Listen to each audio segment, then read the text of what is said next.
One of the biggest remaining challenges in AI is that most machine learning models that we train are uninterpretable. That means that when we train a neural network, it is really hard to figure out why it's making certain predictions.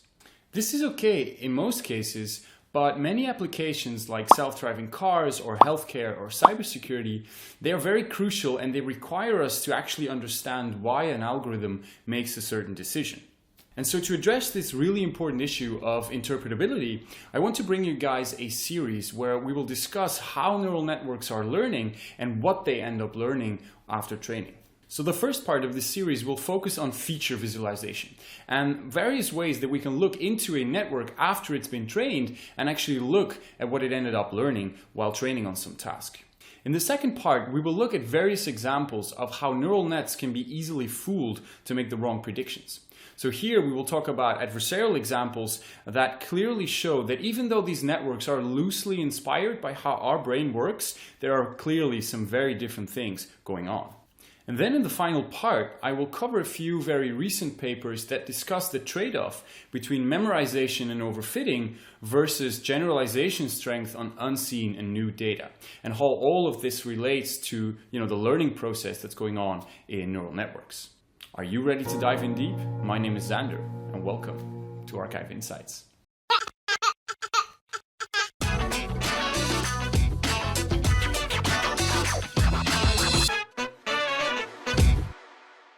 So imagine we have a trained convolutional network that can do image classification. The problem is, if we want to understand what is actually going on in our network, the only thing we see is a whole bunch of matrix multiplications and a lot of math going on. So very, very difficult to interpret that result meaningfully. Now, luckily, there are methods available to look inside that magic black box. Let's start with feature visualization.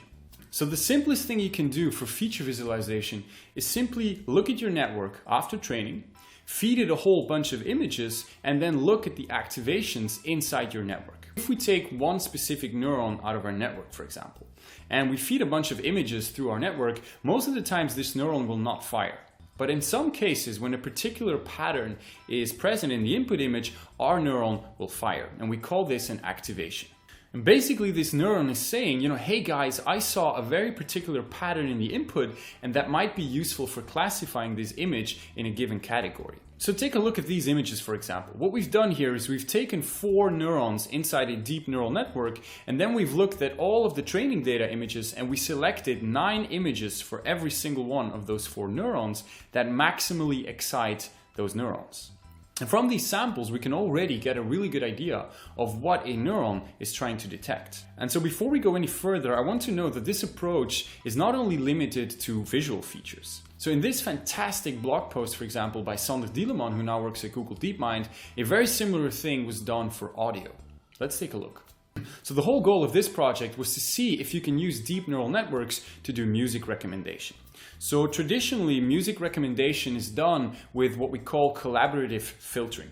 And this means that you're simply going to look at what a user likes. So you're going to look at the music that someone listens to, the playlists and their likes, and then you're going to look for similar users that have a very good matching of those likes and playlists. And what you're going to do then in collaborative filtering is simply recommend songs that person A likes to a person B that is very similar in music style. But there is one problem with collaborative filtering. The problem is that if you have an entirely new song, there is no way to know who likes that song, and therefore you cannot even apply collaborative filtering. We call this the cold start problem. And one solution to this problem is to use a deep neural network to take a song and map it onto the same embedding space that you would end up while using collaborative filtering.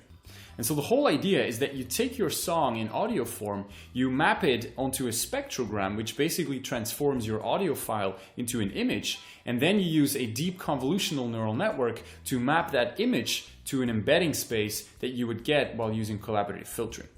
And if you can do that, then you can take any new song that nobody has ever listened to, you can run it through your deep neural network, and you get a representation of that song that you can then use for recommendation.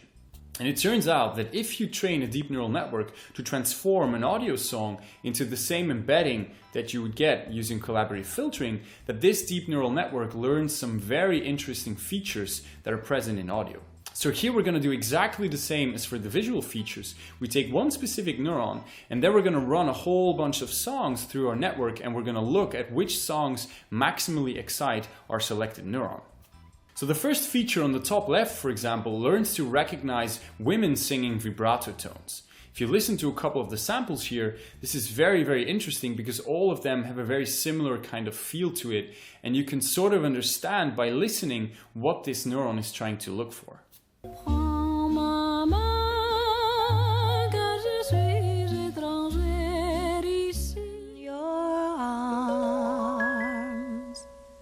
Caress me.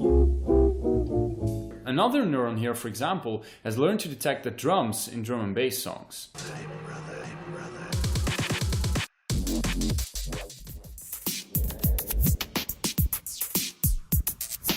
Kind of cool, right?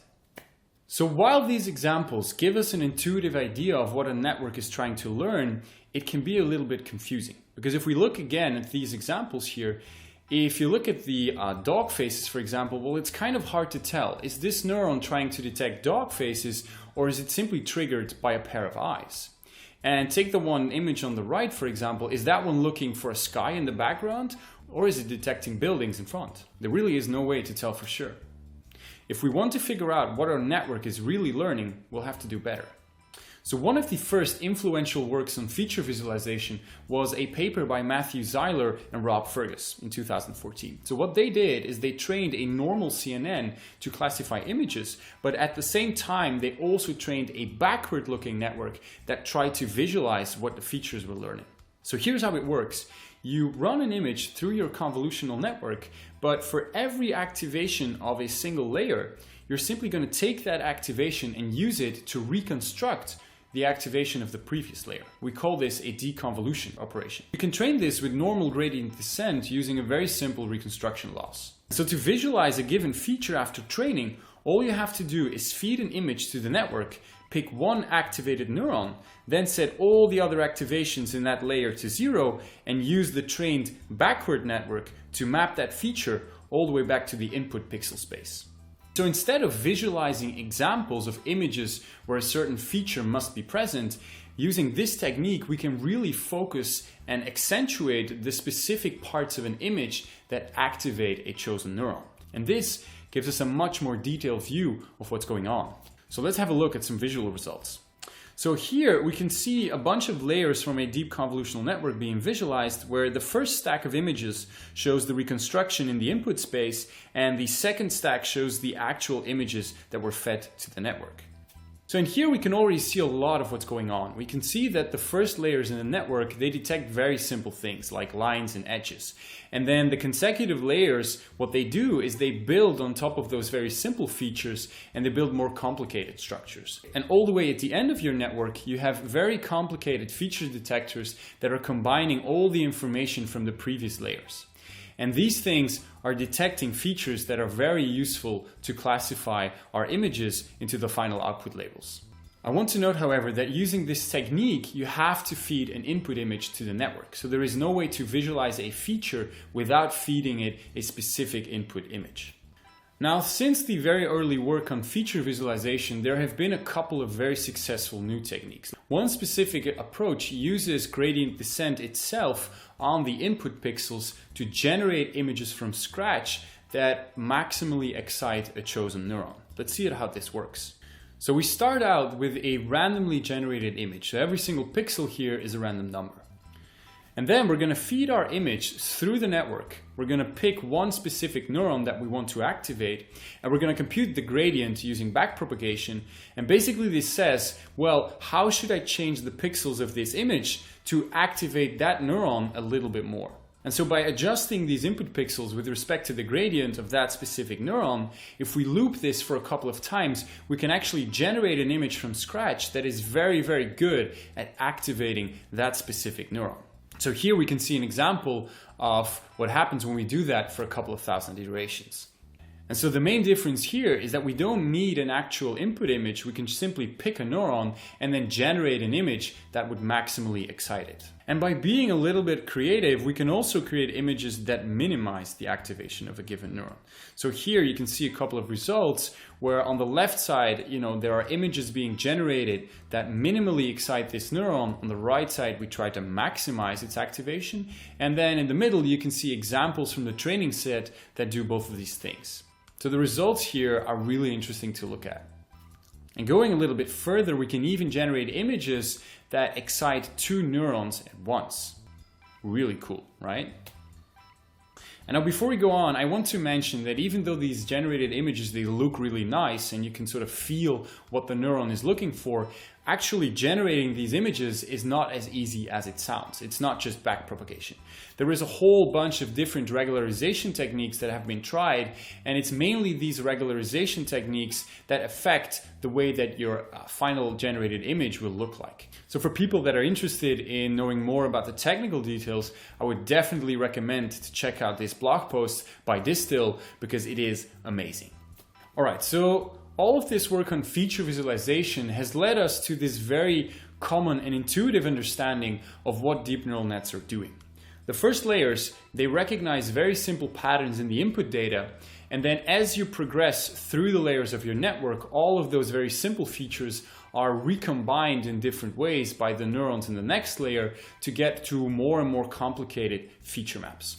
And at the end of your network, all of those feature maps are complicated enough that they can be used to detect specific classes in the images.